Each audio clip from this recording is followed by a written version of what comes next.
Hi, I'm Brian Marangi from Sandy Hook Yachts, and this is the 281 Hybrid by Caymas.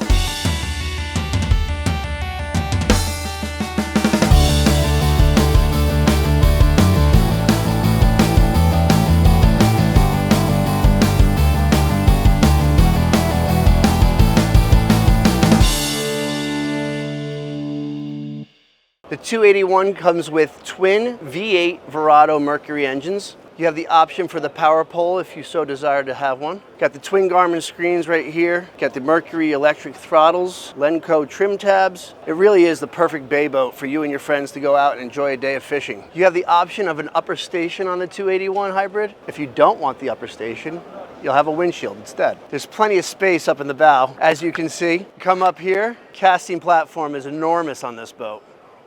The upper station on a 281 Hybrid has all the controls that the main Helm has. In addition, up here, something to point out, SunBright Solutions, dimmable spotlights, very, very key to have at night. Sandy Hook Yachts is very excited to be carrying the 281 Hybrid by Caymas. Come on down and see me, Brian Marangi, for further details on how to get your Caymas 281 Hybrid.